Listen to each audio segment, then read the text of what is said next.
اعوذ باللہ من الشیطان الرجیم بسم اللہ الرحمن الرحیم۔ معزز ناظرین و سامعین، واقعات میں نے آپ کے سامنے ایک بوڑھی عورت کی محبت کا پیش کرنا ہے، آپ کو سنانا ہے، اور وہ دور ہے حضرت نوح علیہ السلام کا۔ تو میں چاہتا ہوں کہ میں سب سے پہلے حضرت نوح علیہ السلام کے بارے میں تھوڑی سی چند معلومات بھی آپ کے سامنے رکھ دوں۔ آپ جانتے تو ہوں گے، لیکن اگر بات کو ریپیٹ کیا جاتا رہے تو وہ معلومات تازی رہتی ہیں اور یاد رہتی ہیں۔ کیا حضرت نوح علیہ السلام کا اصل نام کیا تھا؟ حضرت نوح علیہ السلام کا اصل نام کے بارے میں دو نام سامنے آتے ہیں جو کہا جاتا ہے کہ حضرت نوح علیہ السلام کے تھے۔ ایک ان میں ہے عبد الغفار اور دوسرا ہے عبد المالک۔ حضرت نوح علیہ السلام کا ایک بھائی تھا جس کا نام نیر تھا، اور وہ 770 سال کی اس نے زندگی پائی تھی، جبکہ حضرت نوح علیہ السلام نے 950 سال کی زندگی پائی۔ اور حضرت نوح علیہ السلام کے تین بیٹے، جن سے باقی دنیا کی آبادی شروع ہوئی اور وہ دنیا کے مختلف حصوں میں پھیلے، اور جو چوتھا بیٹا تھا کنعان، وہ اس کے بارے میں کہا جاتا ہے کہ وہ اس عذاب میں، اس پانی میں ڈوب گیا تھا۔ اب پانی تک تو ہم پہنچ گئے، اب دیکھتے ہیں وہ پانی کب اور کیسے اور کیوں، اور بوڑھی عورت کا اس میں کیا معاملہ ہے۔ جب حضرت نوح علیہ السلام نے اللہ صلی اللہ علیہ وسلم سے دعا کی، اے اللہ تعالیٰ، یہ قوم جو ہے اب یہ ایمان لانے والے نہیں ہے، اگر یہ اپنی اولاد بھی پیدا کریں گے تو وہ بھی کفار و فاجر ہوں گے، وہ ایمان نہیں لائیں گے، لہٰذا اے اللہ تعالیٰ تو ان کو تباہ و برباد کر دے، ان کا نام و نشان مٹا دے۔ اللہ تعالیٰ نے نوح علیہ السلام کو کہا کہ تم میری ہدایات میری آنکھوں کے سامنے کشتی تیار کرو، اور یہ بات نوح علیہ السلام نے ان چند لوگوں کو جو مسلمان تھے ان کو بتا دی۔ یہ عام سی مشہور سی بات ہے، ہر کوئی اسی طرح بتاتا ہے۔ اس سے یہ ثابت ہوتا ہے کہ یہ واقعہ ہوا بھی اسی طرح سے تھا۔ جب حضرت نوح علیہ السلام نے اس بات کا اظہار کیا اپنے متقین کے سامنے، اپنے مومنین کے سامنے، اپنے ماننے والوں کے سامنے، تو ان میں ایک بڑھیا بھی شامل تھی۔ وہ بڑھیا ہر روز آتی نوح علیہ السلام کے پاس اور پوچھتی کہ بیڑی کب تیار ہوگی، بیڑی کب تیار ہوگی۔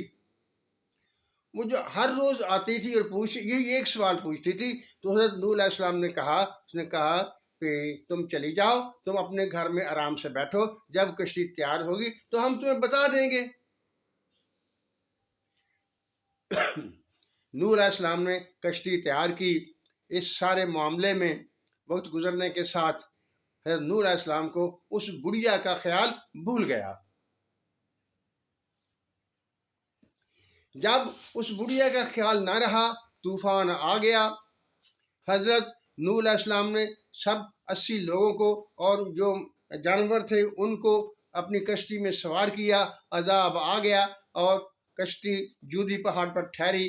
جب پانی خشک ہوا تو حضرت نوح علیہ السلام واپس آئے تو دیکھا کہ اس بڑھیا کا گھر بھی موجود ہے اور وہ بڑھیا اس گھر میں کام بھی کر رہی ہے۔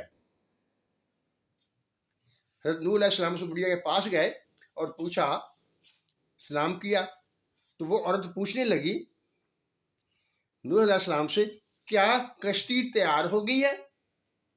آپ دیکھیے، اللہ تعالیٰ کا عذاب آ گیا، سب کچھ ختم ہو گیا، کچھ نہ باقی بچا، لیکن اس بڑھیا کو کوئی گرد نہ پہنچی، اسے عذاب کا پتہ بھی نہ چلا۔ اب ہمارا دماغ کیا کہتا ہے، ہمارا دماغ اس ذہن میں کیا سوچتا ہے؟ دیکھیے، اللہ تعالیٰ نے قرآن شریف میں کہا ہے، وہ لوگ جو ایمان لائے اور نیک عمل کیے، وَأَخْبَتُوا عَلَىٰ رَبِّهِمْ، اور اس قدر اس مقام تک اتنی شدت سے اللہ سے محبت کی کہ انہیں اور کچھ یاد نہ رہا۔